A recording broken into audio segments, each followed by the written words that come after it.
What's up, and welcome to another Dexter review. So, we've got another short one and quick one, episode wise. This is not as lengthy as some of the hour long episodes we've gotten. And this episode certainly is, I would say, a filler episode and one to start off a lot of build up towards where the next and final two episodes are going to go. And they really made they had three plot points going on within this episode, and they did a really good job making them real dense and filling each plot point up really well with what's going on. So you have Dexter being chased by this sniper dude, the one that kidnapped him in the last episode, and he has him tied up in the back of the car. Dexter, I mean, he has Dexter tied up on the back of the car with the most cringy looking circulation like tied up hands that I've ever seen. Like the way that they were bleeding was just disgusting. But Dexter happens to get away by not strangling, but putting the string over this killer's mouth and just totally slicing his face up. Totally looks like the Joker when he's chasing him around this like snowy forest. He's starting to bleed up there, and like there's even scenes where he's putting the snow on his face, and it's absolutely horrendous looking. I loved it. So Dexter's being chased around this forest, which eventually leads to like a closed down summer camp kind of thing. And then we have Angela getting scary close to finding out Dexter. I love how she interrogates Miles at the bar and really gets a lot of info, a lot of useful info out of him. The information that Angela's been having with her entire investigation and everything that Angela's been landing on when it comes to information about Dexter is just ridiculous. So now that she actually found these needle marks with on Miles and on Jasper, which I mentioned in a previous episode too. It's like somebody's gonna find that needle mark when Dexter put that needle into Miles, and I'm surprised nobody had yet. Kind of surprised that Miles didn't mention it at the cop station either. But this is the first time Miles is actually admitting that Lindsay, or Jim Lindsay as he knows him as, poked him in the neck with some sharp object which resembled a needle. But when he did, I'm like, it's really hard for Dexter to escape from, because although he didn't inject Miles with anything, he still poked him. So now Angela's got that information. So there's her whole investigation. She's, like I said, dangerously close.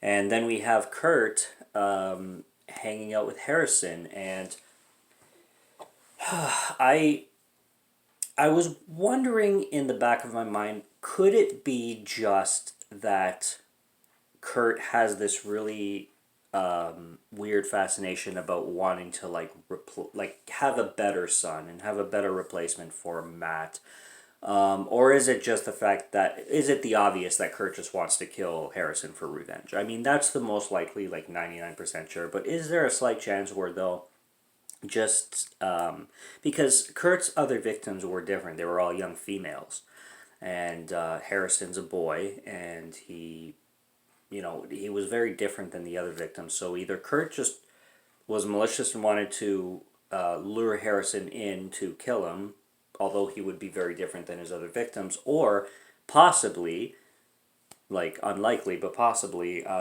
he really did want a replacement son. Well, at the end of the episode, we know what Kurt, wanted,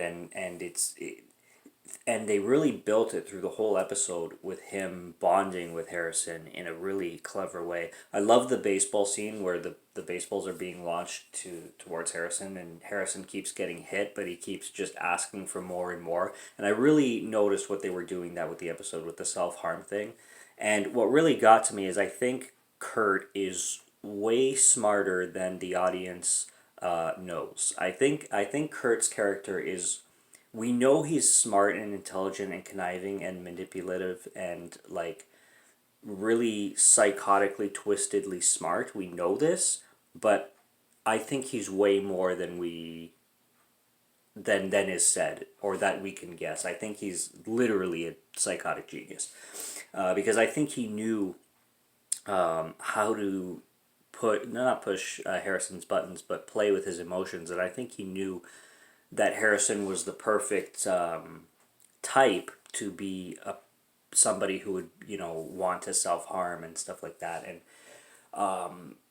when he started, like, it seems like it seemed Kurt already knew what was coming out of this before before Harrison even realized it. And that's why I mentioned that I think Kurt is a lot smarter than we understand, because it's like Kurt is 3 times ahead psychologically than every other character, kind of thing.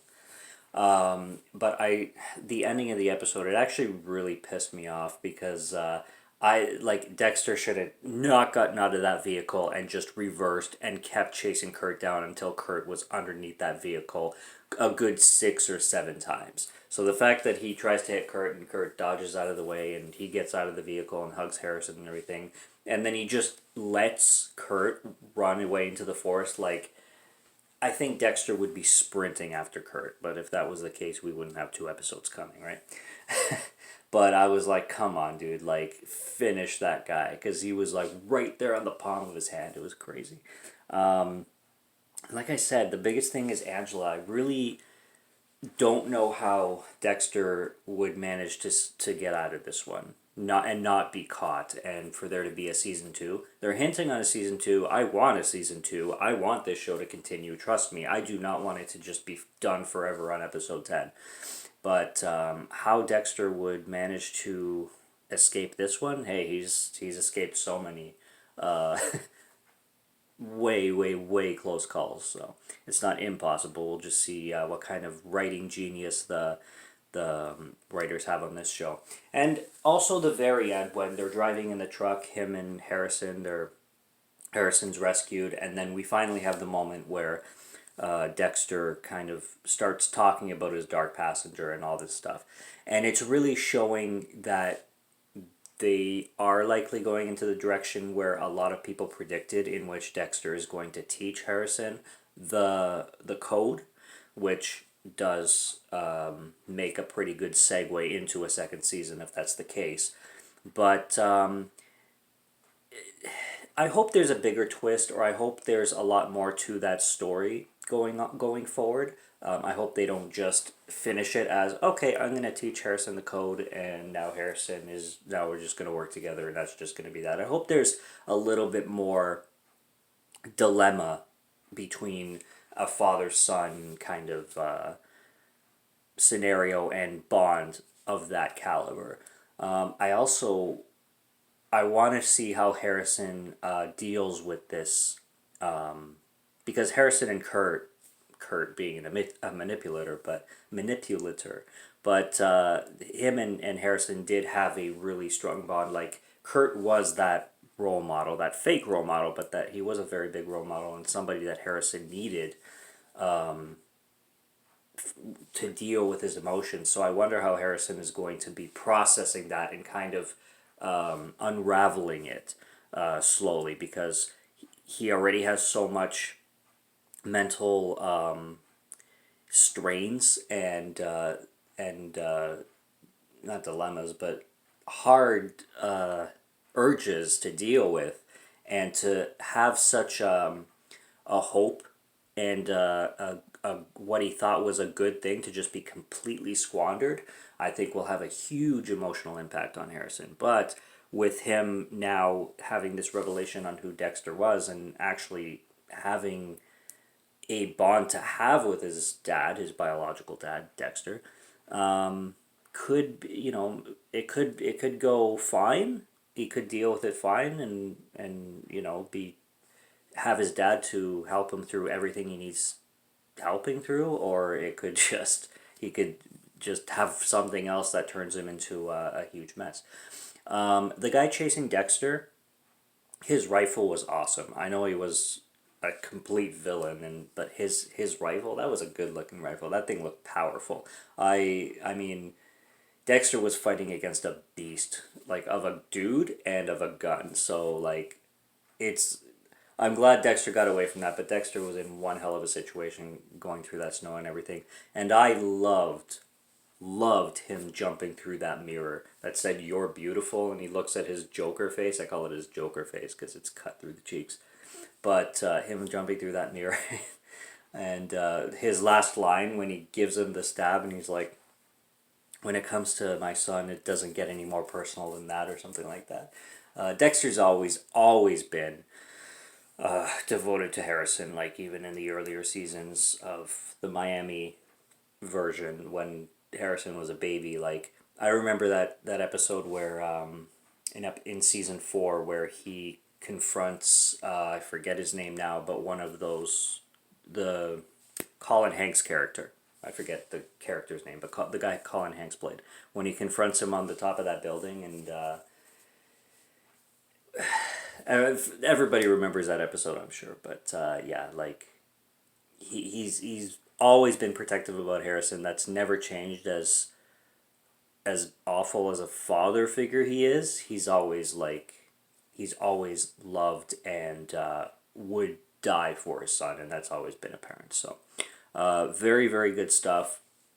Not like not a lot of revelations in this episode, but definitely a perfect episode to set up what's coming on episodes 9 and 10, and really really good stuff. And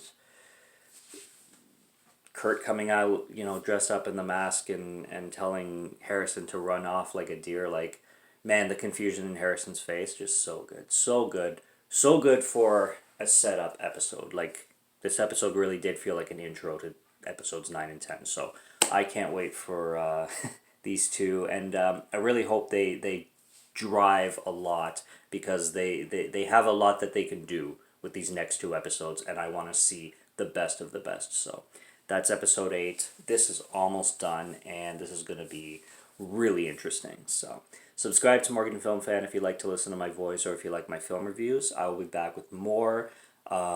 Stay tuned for the next 2 reviews when they come, and yeah, subscribe if you're interested in the channel, and check out the rest of this review series, and the rest of what's on the channel if you haven't already. So stay tuned till next time, till next review. Take care, have a good night, and cheers.